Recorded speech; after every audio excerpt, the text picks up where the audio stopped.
할렐루야. 오늘도 우리를 하나님께 예배 드릴 수 있도록 은혜 내려주시고 축복하여 주신 그 하나님을 생각하면서 많은 어려움과 수고가 있고 세상에 많은 시끄러운 일들이 있지만 하나님께서는 이 일들을 통해서 하나님께서 교회를 세우시고 하나님께서 우리를 세우시고 그날에 하나님께서 원하시는 그 일을 행하실 때에 우리를 사용하여 주실 것을 믿습니다. 우리가 힘들고 어렵지만 그 날들을 생각하면서 감사하는 마음으로 하나님께 찬양 드리며 예배를 준비했으면 합니다. 교회여 일어나라. 다 같이 함께 찬양 드리겠습니다.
세상이 주를 보리라.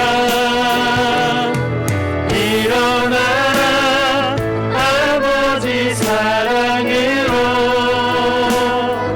아버지 능력으로 서로 하나 되어 그 빛을 비추라. 노래하라 아버지의 사랑을 아버지의 크심을 이 삶의 노래로 주님을 나타내라. 일어나라 일어나라 아버지 사랑으로 아버지 능력으로 서로 하나 되어 그 빛을 비추라. 노래하라 아버지의 사랑을 아버지의 크심을 이 삶의 노래로 주님을 나타내라. 일어나라 교회여 일어나라. 교회여 일어나라. 주께서 부르시니 두려움과 실패 내려놓고 교회여 일어나라. 교회여 일어나라. 교회여 일어나라. 주께서 보내시니 우릴 부르신 삶의 자리에서 교회여 일어나라.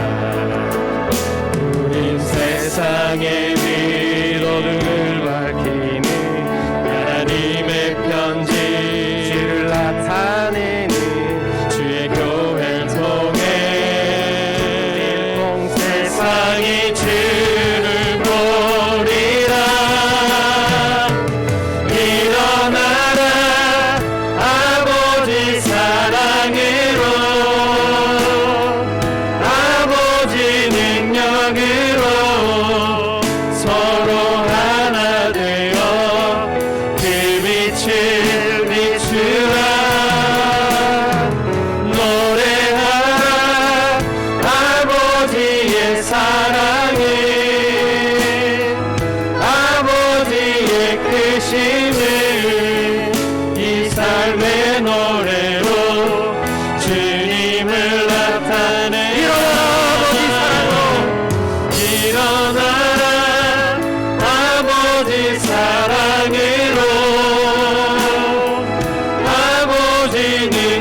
일어서시면서 하나님께 찬양드리길 원합니다. 예수 열방의 소망 다 같이 찬양드리겠습니다.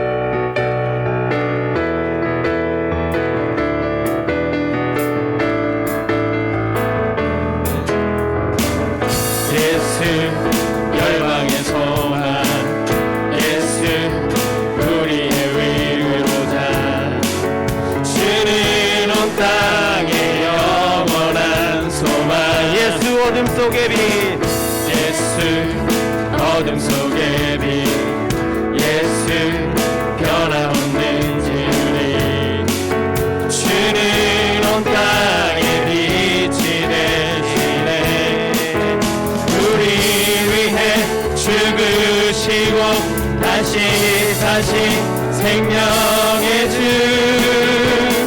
주님만이 소망이요 변함없는 반석이라 주님만이 온 세상을 비추시네 또 죽음에서 부활하신 우리 주님 영광에 와 주를 믿는 모든 자의 소망 되신 주를 예수 열방의 소망 예수 열방의 소망 예수 우리의 위로자 주는 온 땅의 영원한 예수 어둠 속의 빛 예수 어둠 속의 빛 예수 변함없는 주님 주는 온 땅의 빛이 되시네 우리 위에 죽으시고 우리 위해 죽으시고 다시 사신 생명 우리 위해 죽으시고 우리 위해 죽으시고 다시 사신 생명의 주 주님만이 소망이요 변함없는 반석이라 주님만이 온 세상을 비추시네 또 죽음에서 부활하신 우리 구주 영광에 와 주를 믿는 모든 자의 소망 주님만이 소망이요 주님만이 소망이요 변함없는 반석이라 주님만이 온 세상을 비추시네 또 죽음에서 부활하신 또 죽음에서 부활하신 우리 구주 영광의 왕 주를 믿는 모든 자의 소망 되신 주를 다소제자 삼으라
찾아오사 지금도 우리 주 찾아오사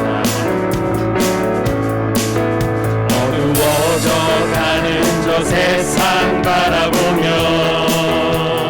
마지막 우리에게 부탁하시기를 너희들 가라 너희들 하라던 세상을 가서 제자 삼으라 가서 제자 삼으라 세상 많은 사람들을 세상 모든 영혼이 내게 달렸나니 가서 제자 삼으라 나의 길을 가르치라 내가 너희와 항상 함께 가서 제자 삼으라 세상 많은 사람들을 세상 모든 영혼이 내게 달렸나니 가서 제자 삼으라 나의 길을 가르치라 내가 너희와 항상 함께 길을 밝히 보이시니 할 길을 밝히 보이시니 주 앞에 빨리 나갑시다 우리를 찾는 그 주 예수 오노라 하시네 죄악 벗은 우리 영혼을 기뻐 뛰며 주를 보겠네 하늘에 계신 주 예수를 영원히 섬기로 하시는 말 우리를 오라 하시는 말 기쁘게 듣고 순종하세 주를 믿기 지체 말고 속속히 나가세 죄악 벗은 우리 영혼을 기뻐 뛰며 주를 보겠네 하늘에 계신 주 예수를 영원히 섬기오늘 여기에 이오니 주 오늘 여기 계시오니 다 와서 주의 말씀 들세 듣기도 하며 생각하니 참 진리시로다 죄악 벗은 우리 영혼을 기뻐 뛰며 주를 보겠네 하늘에 계신 주 예수를 영원히 죄악 벗은 우리 영혼을 기뻐 뛰며 주를 보겠네 하늘에 계신 주 예수를 영원히 섬기리 아멘. 우리 날이 저물어 갈 때 하나님께 찬양 드리기를 원합니다. 우리의 하루하루를 그리고 우리의 평생의 삶을 우리의 힘과 능력이 아닌 오직 주님께서 일하심을 믿고 또 하나님께서 우리에게 또 어떤 일들로 매일매일을 채워주실지 기대하는 마음으로 예배를 준비하는 마음으로 하나님께 찬양 드렸으면 합니다.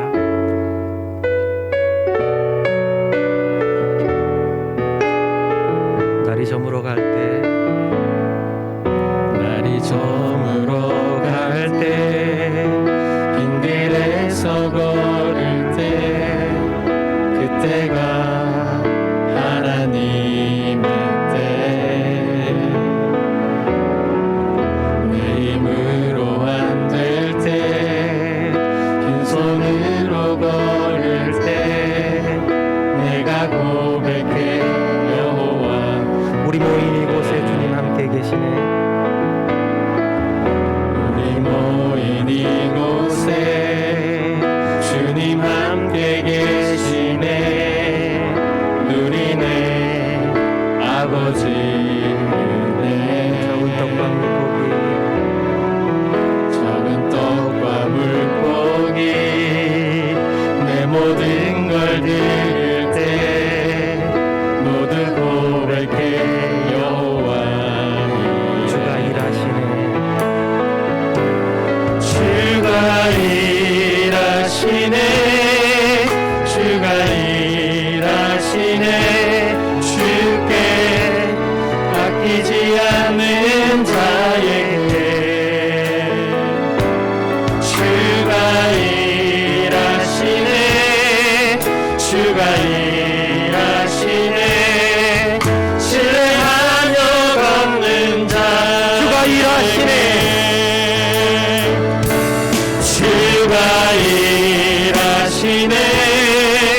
주가 일하시네 주께 아끼지 않는 자에게 주가 일하시네 주가 일하시네 신뢰하며 없는다 주가 일하시네 주가 일하시네 주가 일하시네 주께 아끼지 않는 자에게 주가 일하시네 주가 일하시네 신뢰하며 성령의 새바람에게 성령의 새바람 이 땅에 불어오소서 주의 영이 생기로 우리를 다시 살리사 이 땅에 하나님의 영광하는 그런 나라가 되게 하소서 열방에 하나님 영광 비추는 그런 나라가 되게 하소서 이 땅에 하나님 영광 더하는 교회가 되게 하소서 그런 교회가 되게 하소서 열방에 하나님 영광 비추는 그런 교회가 되게 하소서 그런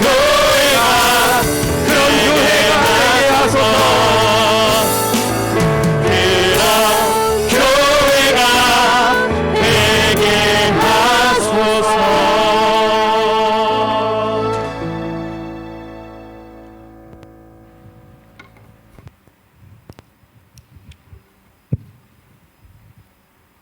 너희는 말씀을 행하는 자가 되고 듣기만 하여 자신을 속이는 자가 되지 말라. 유난히 길고 힘들었던 지난해는 아이도 어른도 교회도 나라도 지구촌도 눈물과 탄식의 시간이었습니다.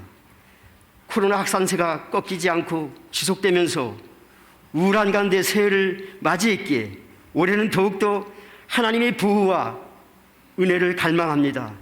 이 시간 효민 가족들 주님을 신뢰함으로 영광 올려드리고자 예배자로 섰습니다. 제 앞에서 무너지고 현실의 벽 앞에서 좌절했던 저희의 연약함과 부족함을 불쌍히 여겨주시고 용서하여 주시옵소서. 가정을 축복하시는 하나님 아버지, 이 땅에 최초로 하나님께서 만든 가정이 무너지는 아픔 속에서 근심 어린 눈으로 우리 가정들을 바라보았습니다. 부모와 자녀의 분본을 바로 알고 깨달아 주님을 섬기며 기뻐하며 감사하는 가정으로 돌아가겠습니다. 교회를 세우시고 함께 하시는 하나님 아버지, 물질주의 등 세속화로 세상과 차별성이 없어진 교회의 모습을 아파하지 않을 수 없습니다. 평양 대부흥 이후 한국 전쟁과 산업화 시대를 지나오면서 대형교회 절반이 대한민국에 존재했고 짧은 기간 안에 세계 두 번째의 선교나라가 되었지만 동시에 많은 부작용이 나타나며 새로운 변화가 시작되고 있습니다. 특히나 코로나19 대유행으로 교회 사역이 크게 위축되었고 교회 본래의 기능이 어려워지는 상황에 이르고 있으며 넓은 예배당의 유지가 힘들어 구조조정을 해야 하는 안타까운 현실입니다. 그동안 개교회 중심으로 달려온 일들을 반성하고 이웃의 교회들과 더불어 함께하며 세상을 변화시켰던 초대교회의 정신으로 돌아가겠습니다. 특별히 삶의 변화 없이 종교적인 의식에 치중했던 그간의 우리의 잘못을 냉정하게 돌아보고 신령과 진정으로 예배하며 영적 전쟁에서 승리하여 오늘의 어려움을 돌파할 수 있는 교회로 나가겠습니다. 선진들의 헌신과 희생으로 세워진 조국을 위해 기도합니다. 진영으로 나뉘어 싸우는 가운데 정치, 경제, 사회 분야 등의 많은 문제점들이 나타나고 있으며 특별히 코로나로 인한 고용 충격과 관련 업종이 무너지는 가운데 서로를 진심으로 돌아보게 하시고 힘든 경제 사정도 속히 회복시켜 주시옵소서. 휴민 가족을 위해 기도합니다. 병마와 경제적으로 어려움에 처한 가정, 취업이 어려워 한숨 쉬는 청년들, 대학 진학을 앞둔 자녀들을 붙잡아 주시고 믿음으로 도전하는 용기를 주시옵소서. 이 시간 말씀을 대언할 목사님의 건강과 가정을 지켜주시며 하늘의 신령한 능력과 세임 주시어 하나님 마음이 아픈 목양의 길을 기쁨으로 감당케 하시옵소서. 말씀을 받는 저희들 행복한 삶을 뛰어넘어 거룩한 존재로 구별되게 하시고 나는 포도나무요 너희는 가지이니 너희가 나를 따라서는 아무것도 할 수 없다는 주님의 말씀에 순종하며 겸손한 자녀로 영광 돌리게 하옵소서. 미래를 예측할 수 없는 불확실한 시대에 오직 하나님께 시선을 고정하며 믿음으로 반응하는 휴민가족이기를 예수님의 이름으로 간절히 기도드립니다. 아멘.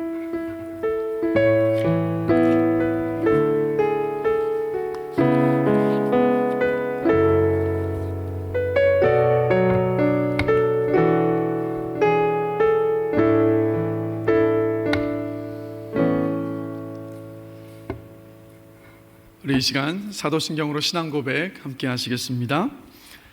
나는 전능하신 아버지 하나님 천지의 창조주를 믿습니다. 나는 그의 유일하신 아들 우리 주 예수 그리스도를 믿습니다. 그는 성령으로 잉태되어 동정녀 마리아에게서 나시고 본디오 빌라도에게 고난을 받아 십자가에 못 박혀 죽으시고 장사된 지 사흘 만에 죽은 자 가운데서 다시 살아나셨으며 하늘에 오르시어 전능하신 아버지 하나님 우편에 앉아 계시다가 거기로부터 살아있는 자와 죽은 자를 심판하러 오십니다. 나는 성령을 믿으며 거룩한 공교회와 성도의 교제와 죄를 용서받는 것과 몸의 부활과 영생을 믿습니다. 아멘. 오늘 함께 보실 말씀은 신약성경 마태복음 10장 42절 한 절 말씀입니다. 마태복음 10장 42절 말씀 우리 다 함께 한 목소리로 같이 읽도록 하겠습니다. 또 누구든지 제자의 이름으로 이 작은 자 중 하나에게 냉수 한 그릇이라도 주는 자는 내가 진실로 너희에게 이르노니 그 사람이 결단코 상을 잃지 아니하리라 하시니라. 아멘. 교회 소식 잠시 전하겠습니다. 먼저 새해 기도 제목을 온라인을 통해서 지금 계속해서 받고 있습니다. 그래서 문자 공지를 드렸던 대로 그 링크에 들어가셔서 클릭하시고 거기에 성함을 적으시고 성함과 직분을 적어주시고 그 다음에 그 밑에 보면 기도 제목을 적는 란이 있는데 자유롭게 기도 제목을 적어주시면 됩니다. 한 가지만 적을 수 있는 게 아니라 그 엔터를 누르시면 여러분이 기도 제목을 쓰실 수 있는 만큼 쓸 수 있으니까 기록을 하시고 그리고 저 화면에 보이시는 대로 맨 밑에 제출 버튼을 눌러주시면 됩니다. 다음 광고입니다. 사회적 거리두기 완화 조치가 되어서 다음 주일부터는 전체 그 건물 안에 수용 인원의 10%가 와서 예배를 드릴 수가 있습니다. 그래서 일단은 다음 주 주일부터는 주일 예배를 50명 제한으로 해서 대면 예배로 진행을 하고요. 그리고 금요 성령 집회도 본당에서 대면 예배로 진행을 합니다. 단 이제 새벽 예배와 수요 예배는 요게 20%로 조금 더 조치가 완화될 때까지는 온라인으로 해서 계속해서 진행을 하도록 하겠습니다. 그리고 라이브 영상 장비가 이제 오늘까지 해서 점검이 완료가 돼서 원활하게 진행이 된다면 수요 예배와 또 새벽 예배도 온라인으로 해서 라이브로 진행을 하도록 하겠습니다. 그래서 여러분 코로나이긴 하지만 여러분의 어떤 신앙과 영적 성숙을 위해서 예배 자리를 사모하시고 또 마음과 또 정성을 다해서 예배드리시는 여러분들이 되시기를 간절히 기도합니다. 우리 다음 광고 또 보시겠습니다. 2021년도 달력이 준비되어 있습니다. 그래서 다음 주 혹시 이제 예배에 오시면 가져가지 못하신 분들 가져가시고요. 또 주중에도 현관 로비에 준비가 되어 있으니까 자유롭게 오셔서 달력을 가져가시면 되겠습니다. 다음 광고입니다. 기부금 신청을 계속해서 지금 문자로 받고 있습니다. 그래서 우리 신세민 목사님에게 문자로 보내주시면 기부금 영수증을 준비해 놓겠습니다. 그래서 잊지 마시고 신청하시면 되겠습니다. 다음 광고입니다. 유초등부 교사와 방송실에서 섬겨주실 사역자를 지금 계속해서 모집하고 있습니다. 여러분들 많은 참여와 또 관심을 부탁드리겠습니다. 광고 마치겠습니다.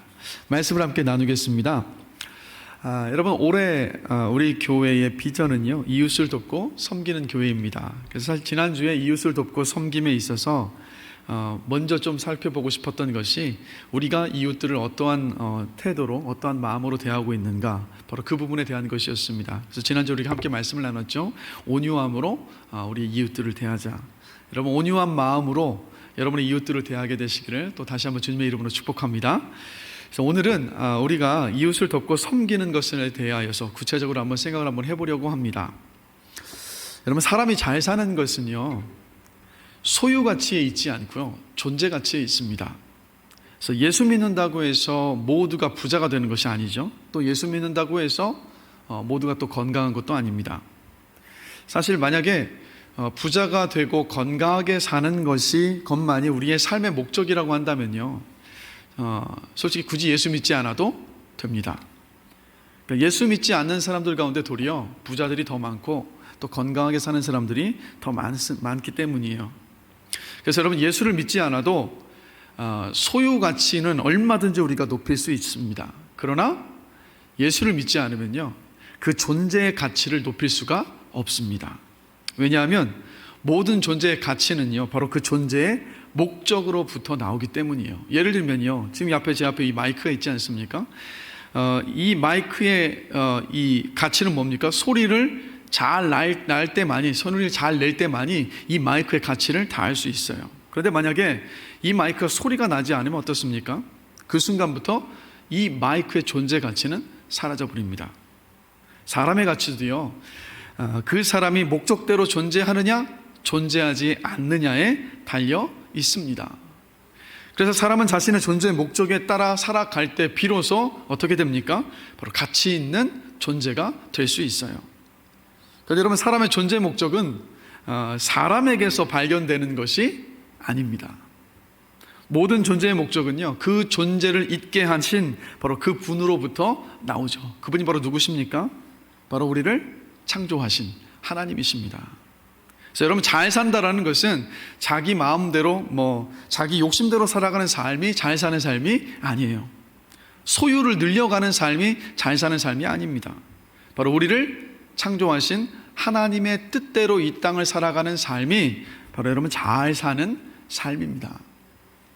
그러면 우리가 이제 질문을 해봐야 될 것은 바로 여기에 있죠. 그럼 하나님께서 기뻐하시는 뜻이 무엇이냐라는 겁니다. 그러니까 우리가 이 땅을 살아가면서 이루어가길 바라시는 그 뜻이 무엇이냐라는 거죠. 자, 오늘 함께 읽은 말씀을 우리 다시 한번 한 목소리 한번 읽어보겠습니다. 또 누구든지 제자의 이름으로 이 작은 자 중 하나에게 냉수 한 그릇이라도 주는 자는 내가 진실로 너희에게 이르노니 그 사람이 결단코 상을 잃지 아니하리라 하시니라.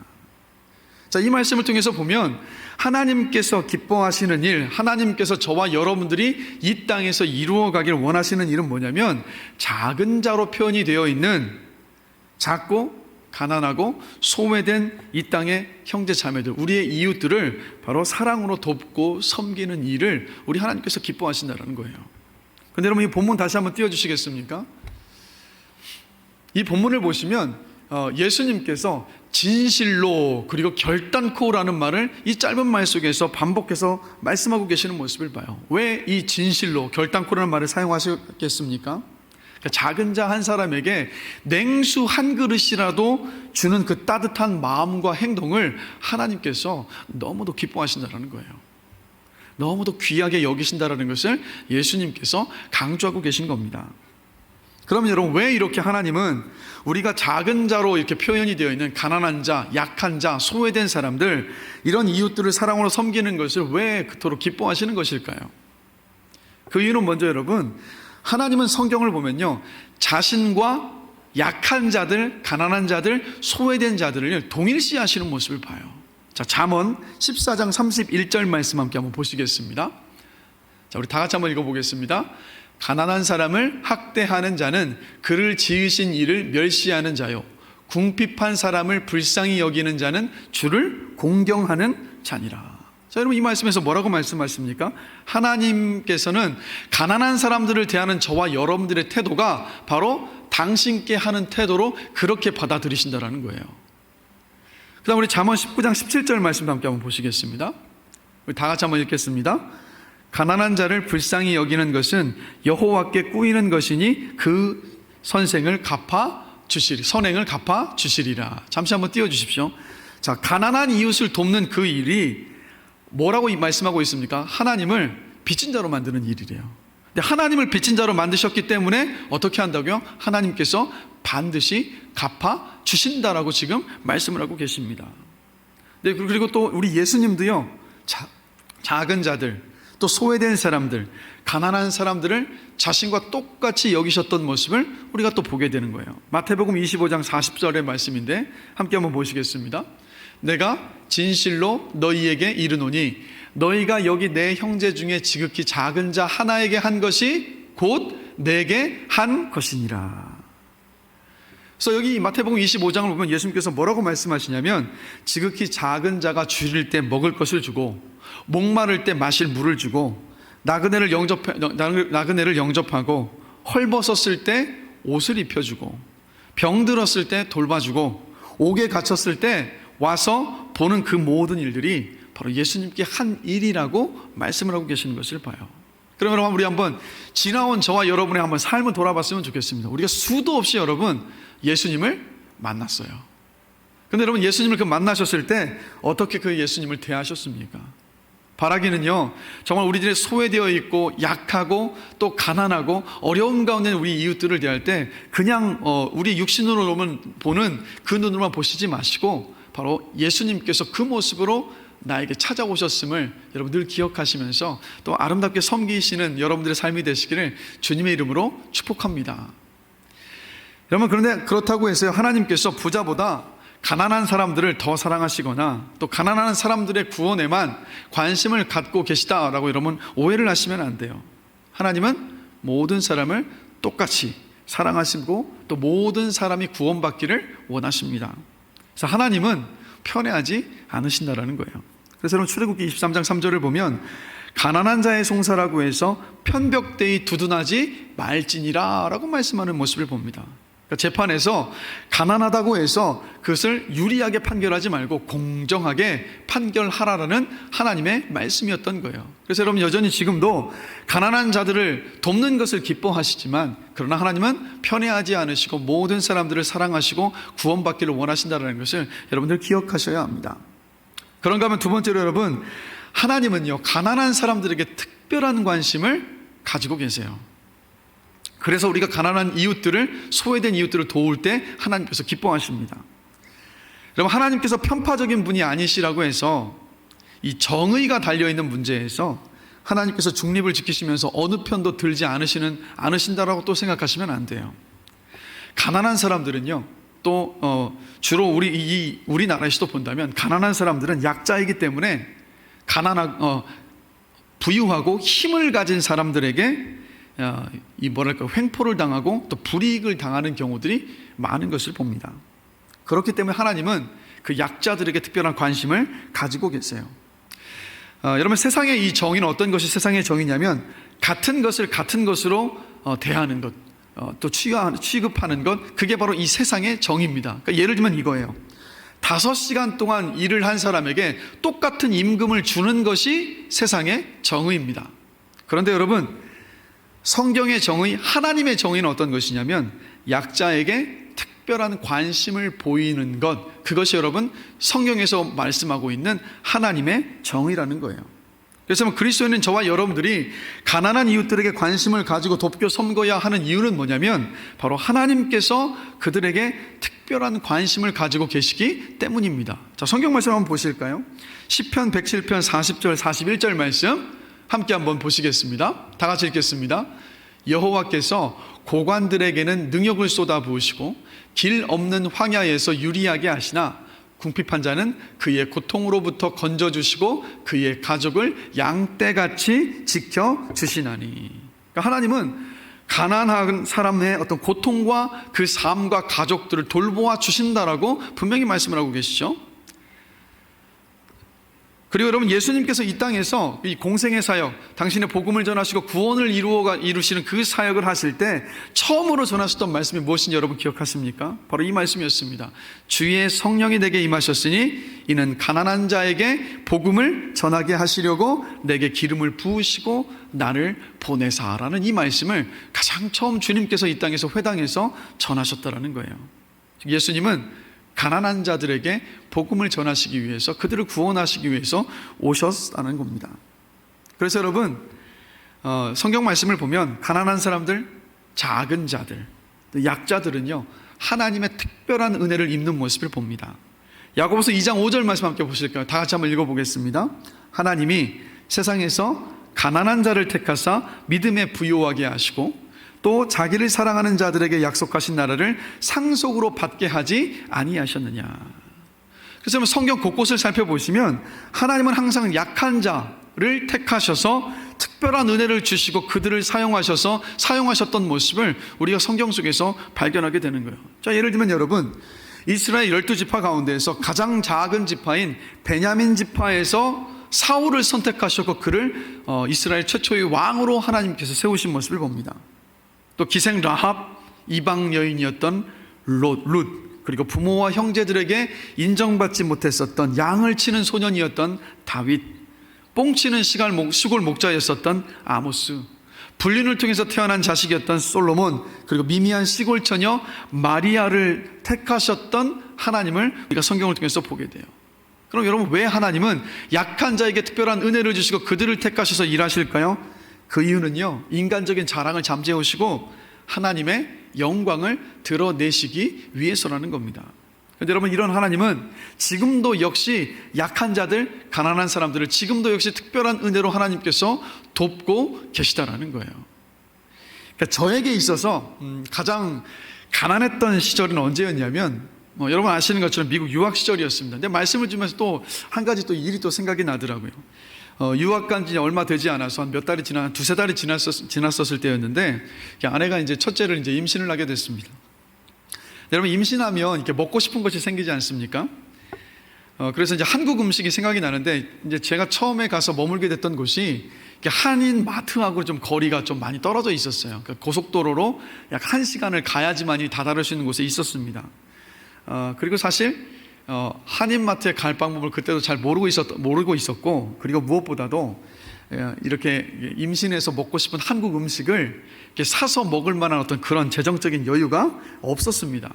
그러니까 이제 막 입덧도 하고 또 한국 음식도 생각이 나지만 이게 이제 먹을 길이 없는 거예요. 근데 제가 이제 그때 당시에 랭귀지 스쿨에서 어학연수를 하고 있었습니다. 근데 그 학교에서 누구를 만났냐면요, 한국체육대학교에서 랭귀지 스쿨에 있었던 그 대학에 이제 교환 교수님으로 오셨던 여자 교수님을요, 같은 랭귀지 코스 안에서, 제 아내도 이제 그때 잠깐 이제 랭귀지 코스를 밟고 있었을 때였는데, 거기서 이 여자 교수님을 만난 거예요.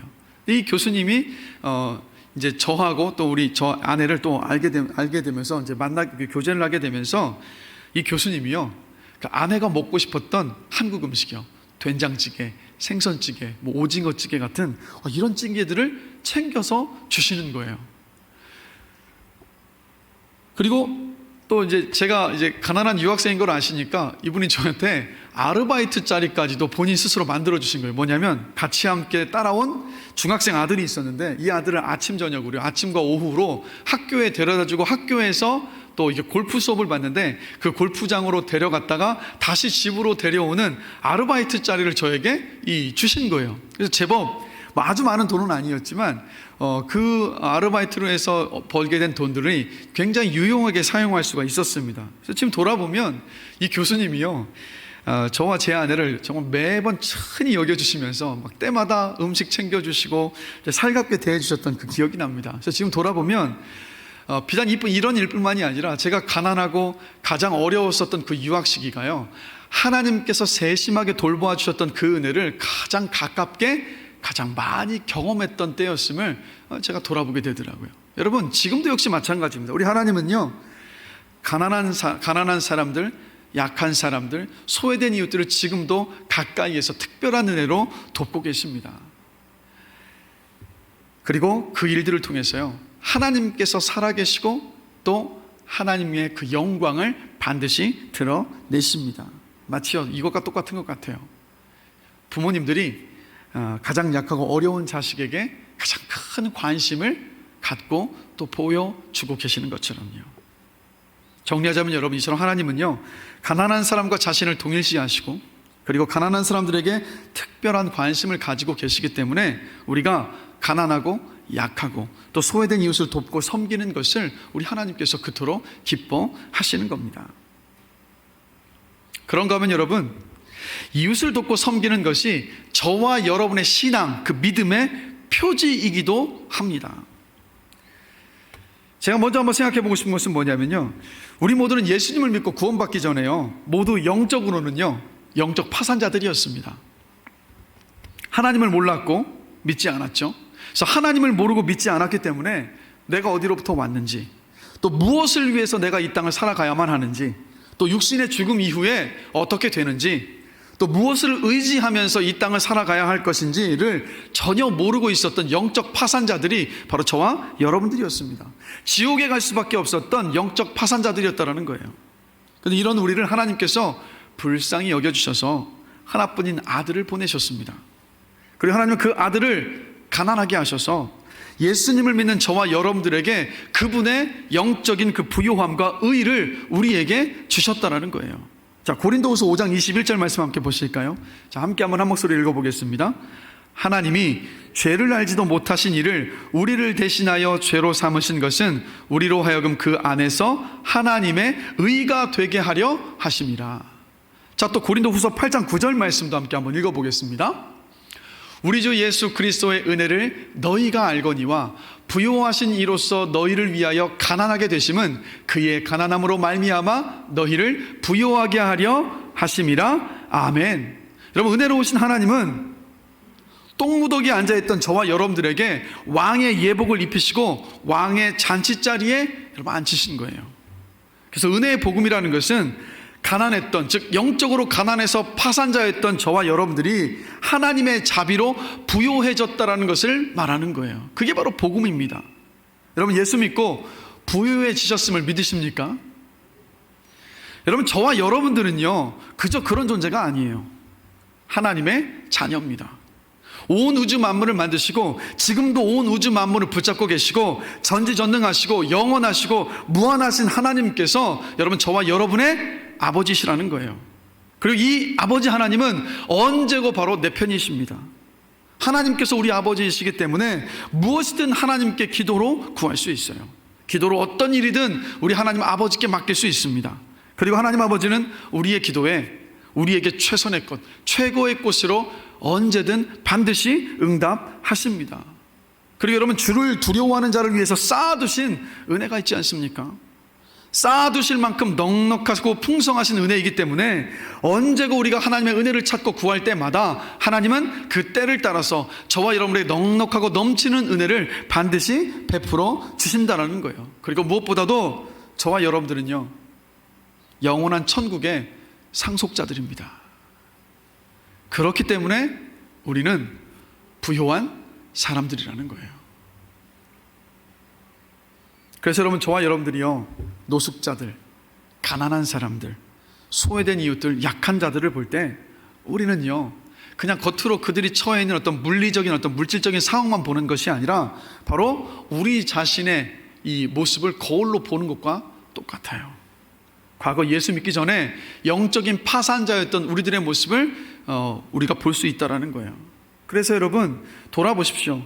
신체적으로 사회적으로 전혀 다른 모습이지 않았습니까? 그러나 영적으로 우리들은 다를 바가 없었던 사람들이었다라는 것. 그래서 이것을 돌아보면서 우리가 가난하고 소외된 이웃들을 돕는 그 마음으로 또 돕고 섬길 수 있어야 한다는 것. 그래서 마태복음 18장을 보면 예수님께서 여러분이 잘 아시는 1만 달란트 빚진 자의 비유를 드시는 모습을 봅니다. 이 비유를 보면 그때 당시에 한 달란트는요, 당시 노동자들이 1년을 쓰지 않고 모아야만 하는 금액이었습니다. 그러니까 1만 달란트니까 10,000년 동안 일해야지만이 모을 수 있는 돈이었어요. 그래서 1만 달란트는 뭘 상징합니까? 갚을 수 없는 빚을 말합니다. 그런데 그 비유를 보면 왕이 1만 달란트 빚진 사람을 그냥 은혜로 탕감해 줍니다. 근데 이 사람이 그 1만 달란트 빚진 것을 탕감을 받았음에도 불구하고 어떻게 합니까? 자기에게 100데나리온을 빚진 사람에게 그 빚을 탕감해 주지를 않아요. 100데나리온은 당시에 일반적인 노동자들이 100일 동안의 임금이에요. 그럼 1만 달란트와 비교하면 비교조차 되지 않은 임금이지 않습니까? 그런데 그것을 갚지 않자 그 임금이 1만 달란트 빚진 사람에게 이렇게 말하죠. 내가 너를 불쌍히 여김과 같이 너도 내 동료들을 불쌍히 여김이 마땅하지 아니하냐. 예수님이 이 말씀을 통해서 무엇을 말씀하고 싶으셨던 것일까요? 하나님께서 저와 여러분에게 베풀어 주셨던 무조건적인, 그리고 그 끝을 알 수 없는, 그 한량 없는 그 은혜를 우리가 받았음을 말씀하고 계시는 거예요. 그런데 거기서 멈추지 않고 무엇을 말씀하십니까? 하나님께서 너희들에게 그토록 넘치고 부유한 은혜를 주셨으니까 너희들도 똑같이 받은 대로 베풀면서 살 것을 말씀을 하고 계시는 거예요. 그래서 여러분, 팀 켈러 목사님이 이렇게 말을 합니다. 이웃을 돕고 섬기는 일은 하나님의 은혜에 바치는 찬양의 제물입니다. 부활하신 주님이 이 땅에 몸으로 계시지 않기 때문에 우리가 그 예수님의 발에 향유를 바를 수는 없습니다. 그러나 사랑과 영광의 주님께 드리는 제물로 우리가 섬겨야 할 가난한 이웃들이 우리 주변에 있습니다라고 말씀을 하시더라고요. 여러분, 이웃을 돕고 섬기는 일은요, 하나님의 은혜를 체험한 사람에게서 나오는 자발적이고 넘치는 사랑입니다. 하나님의 무한한 은혜를 더 깊이 체험하면 체험할수록 저와 여러분들은 더 너그러이 베풀 수 있어야 돼요. 그래서 여러분, 하나님의 은혜를 체험하고 받은 사람은 결코 주변의 이웃들을 대할 때 인색하지 않습니다. 그래서 여러분, 이웃을 돕고 섬기는 저와 여러분의 모습이 우리의 믿음의 표지가 되는 거예요. 그래서 사도 요한과 야고보가 이렇게 말하는 것을 봅니다. 자, 요한일서 3장 17절 18절 말씀, 우리 다 함께 한 목소리 한번 읽어보겠습니다. 누가 이 세상의 재물을 가지고 형제의 궁핍함을 보고도 도와줄 마음을 닫으면 하나님의 사랑이 어찌 그 속에 거하겠느냐. 자녀들아, 우리가 말과 혀로만 사랑하지 말고 행함과 진실함으로 하자. 요한이 뭐라고 말합니까? 우리가 하나님을 사랑한다라고 수도 없이 고백하지 않습니까? 그런데 그 진짜 사랑은, 또 이웃을 사랑한다라고도 우리가 말을 고백을 하는데, 그 진짜 사랑은 말뿐만이 아니라 바로 행동으로 표현된다라고 지금 사도 요한이 말하고 있어요. 자, 야고보서 2장 13절에서 17절 말씀도 함께 한번 우리 한 목소리 한번 읽어보겠습니다. 긍휼을 행하지 아니하는 자에게는 긍휼 없는 심판이 있으리라. 긍휼은 심판을 이기고 자랑하느니라. 내 형제들아, 만일 사람이 믿음이 있노라 하고 행함이 없으면 무슨 유익이 있으리요? 그 믿음이 능히 자기를 구원하겠느냐? 만일 형제나 자매가 헐벗고 일용할 양식이 없는데 너희 중에 누구든지 그에게 이르되 평안히 가라, 덥게 하라, 배부르게 하라 하며 그 몸에 쓸 것을 주지 아니하면 무슨 유익이 있으리요? 이와 같이 행함이 없는 믿음은 그 자체가 죽은 믿음이라. 야고보 사도가 지금 뭐라고 말합니까? 우리가 가난하고 소외된 이웃들에게 보이는 그 반응이 곧 하나님을 향한 믿음의 우리의 진정성을 보여주고 나타내는 것이라고 야고보 사도가 지금 분명히 말을 하고 있어요. 그런데 무엇보다도 여러분, 마태복음 25장 31절에서 46절 말씀을 보면 예수님께서 최후의 그 심판 때 이 사람들을 평가하시는 그 모습을 보게 되는데요, 거기에서 우리 예수님께서 이렇게 말씀을 하셨어요. 우리가 설교 서두에서 한번 봤었던 말씀인데, 너희가 여기 내 형제 중에 지극히 작은 자 하나에게 한 것이 곧 나에게 한 것이니라. 예수님은 가난한 자들, 노숙자, 병든 자, 갇힌 자, 소외된 사람들에 대한 사람들의, 바로 저와 여러분들의 관심과 섬김을 보시고요, 진정한 믿음을 가진 사람과 그렇지 못한 사람을 판단하시겠다라고 말씀을 하고 계시는 모습을 봐요. 즉 가난하고 소외된 이웃들을 돕고 섬기는 그 삶을 보시고 진정한 사랑인지 립 서비스인지를 주님께서 판단하시겠다라고 분명히 말씀하시는 것을 봅니다. 여러분, 하나님은요, 이 세상에서 가난한 이들을 먹이시고 입히실 만한 능력도 있으시고 모든 것을 가지고 계십니다. 또 그 문제를 다 해결하실 수도 있으세요. 근데 그럼에도 하나님께서 그렇게 하지 않으시는 모습을 봅니다. 왜 그러실까요? 그 이유는 하나님의 자녀들인 저와 여러분들이 또 우리의 어떤 도움을 받아야 할 그 이웃들 모두가 다 하나님의 자녀이지 않습니까? 그 하나님의 자녀들이 서로 사랑하고 돕는 것을 보기를 원하시기 때문이에요. 물질적으로 여유 있는 자녀들이 어려운 다른 형제들을 돕는 것을 우리 하나님께서 보고 싶어 하신다라는 거예요. 그래서 신약 성경을 보면요, 이웃을 돕고 섬기는 사역이 복음을 전파하는 것 못지않게 중요한 사역이라는 것을 계속해서 강조하고 있는 모습을 봅니다. 여러분, 예루살렘 교회가 사도 바울이 이방인의 사도로 부름받았다라는 것을 공식적으로 인정을 했습니다. 그런데 그것을 공식적으로 인정을 하고 사도 바울을 이방인의 사도로서 파송을 하는데, 그 파송하는 자리에서 예루살렘 교회의 이 사도들이 이 바울에게 특별히 부탁했던 것이 무엇인지 여러분 아십니까? 바로 이거였습니다. 가난한 자들을 기억해달라는 것이었어요.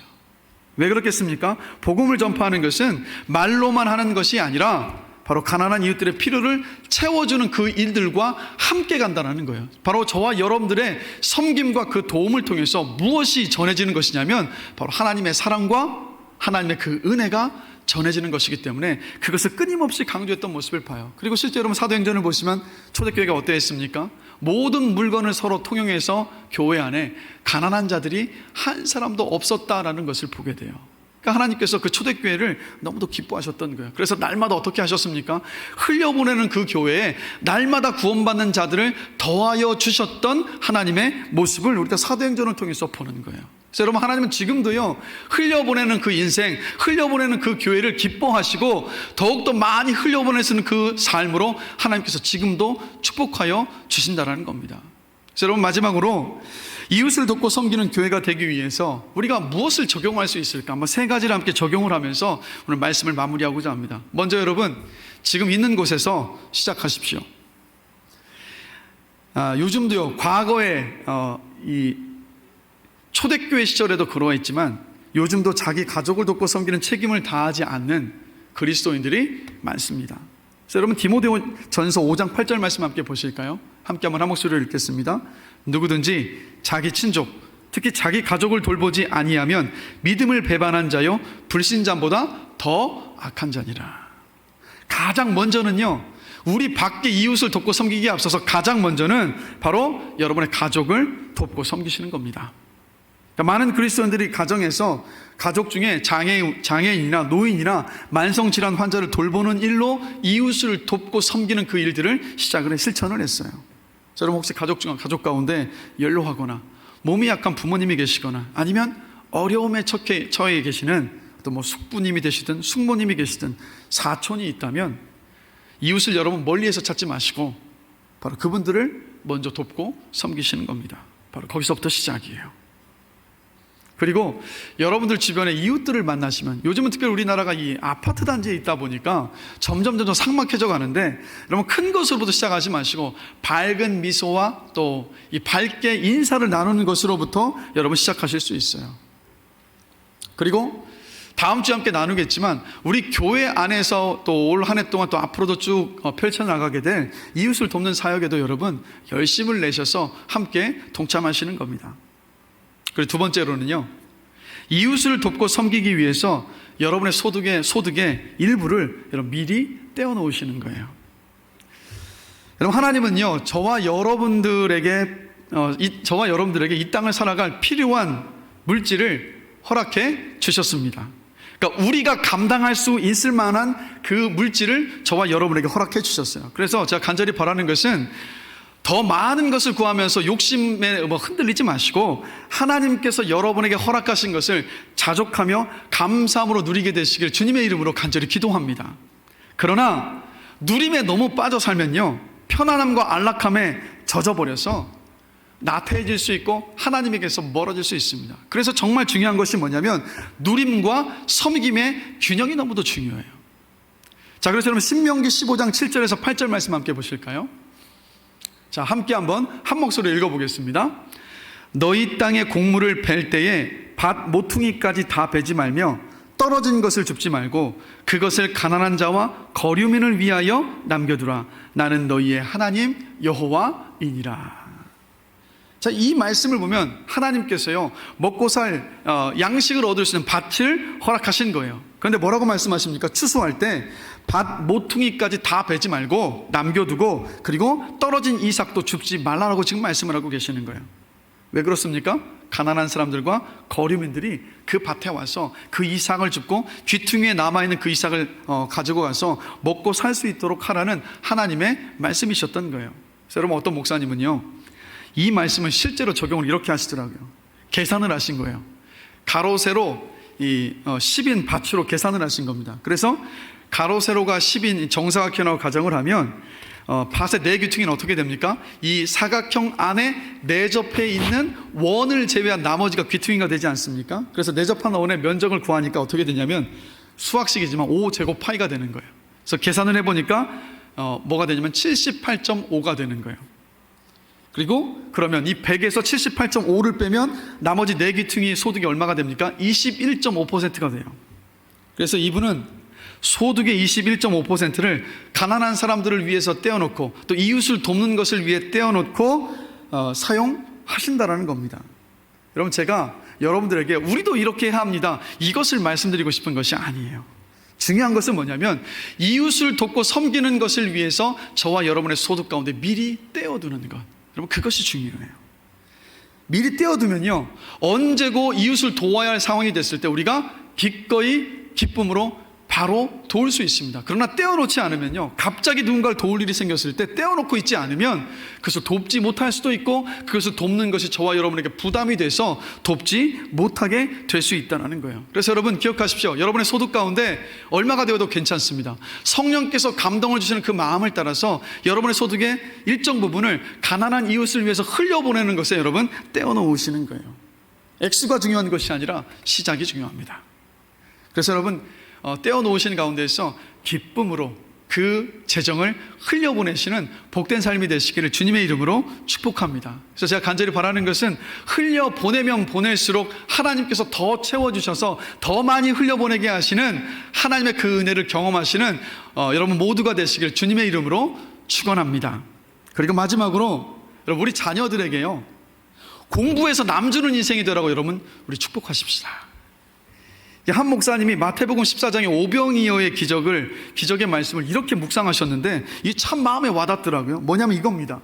이 목사님의 묵상은 성공했다는 사람들을 오병이어의 기적을 보면 두 종류로 분류할 수 있다는 거예요.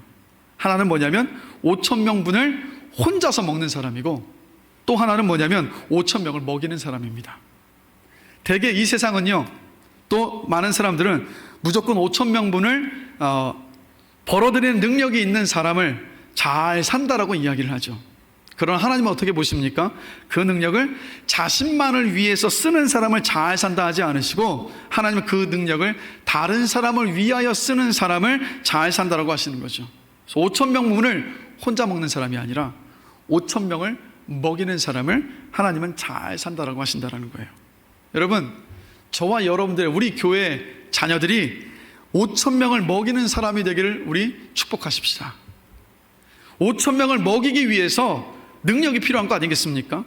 그래서 열심히 공부해야 하는 것이고 그래서 하나님께서 주신 그 달란트를 갈고 닦아야 할 이유가 바로 거기에 있는 거예요. 그래서 여러분, 우리 효민교회 모든 자녀들이 공부해서 남주는 인생이 되기를 주님의 이름으로 축복합니다.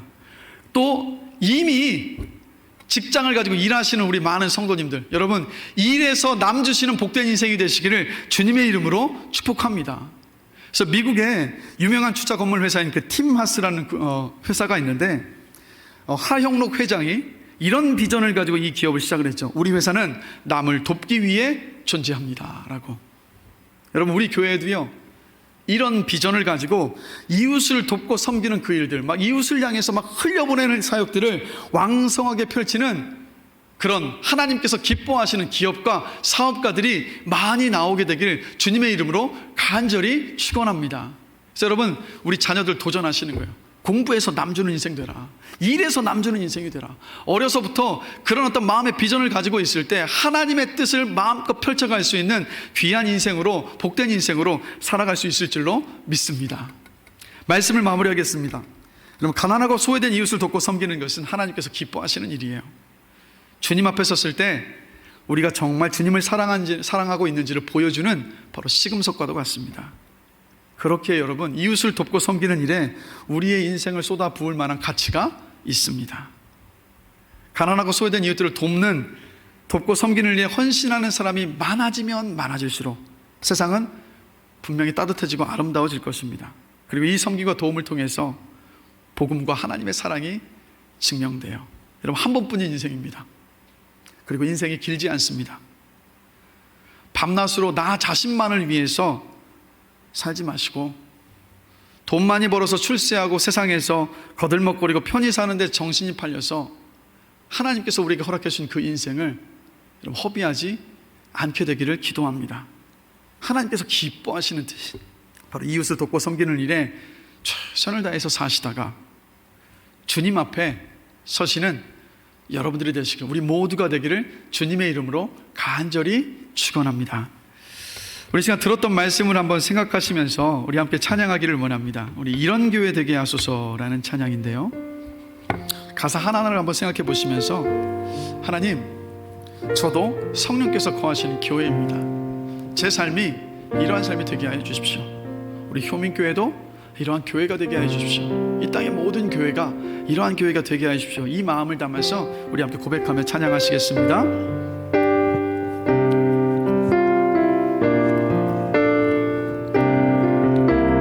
진정한 예배가 숨쉬는 교회, 진정한 예배가 숨쉬는 교회, 주님이 주인 되시는 교회, 믿음의 기도가 쌓이는 교회, 최고의 찬양을 드리는 교회, 말씀이 살아 움직이는 교회, 성도의 사랑이 넘치는 교회, 섬김과 헌신이 기쁨이 되어 열매 맺는 아름다운 교회, 주님의 마음 닮아서 이웃을 사랑하는 교회, 주님의 영광을 위해서 빛 되신 주님 전하는 교회, 사랑의 불꽃이 활짝 피어나 날마다 사랑에 빠지는 교회, 주께서 사랑하는 우리 교회가 이런 교회 되게 하소서. 우리 이 시간 들었던 말씀을 함께 생각하시면서 함께 잠시 함께 기도하기를 원합니다. 하나님께서 주신 무조건적인 그 은혜로 부요한 자가 되었음에 주님 감사합니다. 가난하고 약하고 소외된 이웃을 돕고 섬기는 것은 하나님께서 기뻐하시는 일임을 깨닫습니다. 주님 앞에 섰을 때 우리가 정말 주님을 사랑한지를 보여주는 징표가 바로 우리 주변에 약하고 가난하고 소외된 이웃을 돕는 것임을 깨닫습니다. 이 짧은 인생에 주님께서 기뻐하시는 이웃을 돕고 섬기는 일에 최선을 다하여 살다가 주님 앞에서는 인생의 길을 원하오니 주님 인도하시고 도와주시옵소서라고 우리 자신을 위해서 또 우리 교회를 위해서 이 기도 제목 가지고 우리 잠시 함께 합심해서 기도하시겠습니다. 하나님 아버지, 우리는 모두 예수 믿기 전에 영적으로 파산자들이었습니다. 그러나 주님께서 하나뿐인 아들을 이 땅 가운데 보내주셔서 우리 모두로 하여금 영적으로 부유한 자가 되게 하여 주셨습니다. 하나님, 오늘 말씀을 통해서 우리가 깨닫는 것은 가난하고 소외된 이웃을 돕고 섬기는 것이 바로 하나님께서 기뻐하시는 일이라는 것을 깨닫습니다. 하나님께서 약한 자들, 가난한 자들을 당신과 동일시하신다는 것을 우리가 보게 됩니다. 그리고 우리가 주님 앞에 섰을 때 우리가 정말 주님을 사랑하는 일을 보여주는 그 지표가 바로 우리의 이웃들을 돕고 섬기는 일이라는 것을 오늘 말씀을 통해서 배웠습니다. 하나님, 우리의 짧은 인생, 너무도 빨리 지나가는 이 인생을 살아갈 때 나 자신만을 위해서 이기적으로 또 내 기쁨과 내 만족만을 위해서 살다가 이 인생을 그냥 보내버리는 것이 아니라 하나님께서 기뻐하시는 일인 이웃을 돕고 섬기는 그 일들에 최선을 다하여서 살다가 주님 앞에서는 우리 모두가 될 수 있도록 주님 은혜를 베풀어 주시옵소서. 이 시간 우리가 마음속에 결단했던 것들을 이루어가게 하여 주시고 그로 말미암아서 하나님을 사랑합니다, 이웃을 사랑합니다 우리의 고백이 그냥 말뿐인 고백이 아니라 주님께 인정받을 수 있는 참 고백이 되는 복된 삶으로 주님 축복하여 주시옵소서. 감사합니다. 예수 그리스도의 이름으로 기도드렸습니다. 하나님 아버지, 우리가 오늘 말씀을 통해서 알고 있었지만 다시 확인하는 것은 가난하고 약하고 소외된 이웃을 돕고 섬기는 것이 하나님께서 너무도 기뻐하시는 일이라는 것을 우리가 깨닫습니다. 특별히 그들을 돕고 섬기는 것이 바로 하나님께 하는 것, 우리 예수님께 하는 것과 같다라는 것을 다시 한번 돌아보게 됩니다. 그리고 주님 앞에 우리가 섰을 때 우리가 정말 주님을 사랑하는지를 보여주는 징표가 우리 주변의 그 이웃들을 돕고 섬기는 것임을 오늘 말씀을 통해서 깨닫습니다. 하나님, 우리의 인생이 참 짧습니다. 너무도 빨리 흘러갑니다. 이 인생을 나만을 위해서, 내 만족과 내 욕심만을 위해서 살면서 허비하지 않게 하여 주시고, 짧은 인생이지만 주님께서 기뻐하시는 이웃을 돕고 섬기는 일에 최선을 다하며 살아가는 우리 모두의 삶이 될 수 있도록 주님 인도하시고 은혜를 베풀어 주시옵소서. 오늘 이 시간 마음속에 결단한 것들이 있다면 그 결단을 우리의 삶 속에서 실천함을 통해서 주님을 사랑합니다, 이웃을 사랑합니다 라는 우리의 고백이 참된 고백이 되는 귀한 은혜를 우리 모두에게 주님 허락하여 주시옵소서. 감사합니다. 예수 그리스도의 이름으로 기도드렸습니다. 아멘. 우리 시간 찬송가 218장 함께 부르시면서 준비하신 헌금 하나님 앞에 드리시겠습니다.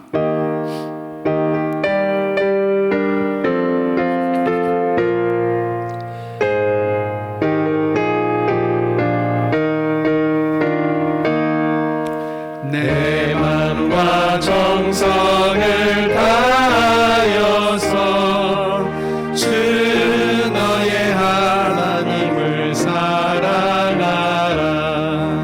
내 몸을 아끼고 사랑하는 형제와 이웃을 사랑하라.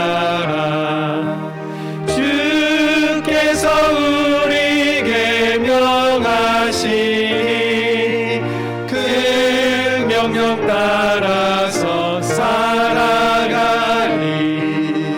널 미워 해치는 원수라도 언제나 너그럽게 살아가라. 널 핍박하는 자 위에서도 신실한 마음으로 복을 빌라. 주께서 우리에게 명하시니 그 명령 따라서 살아가니 나 항상 주님을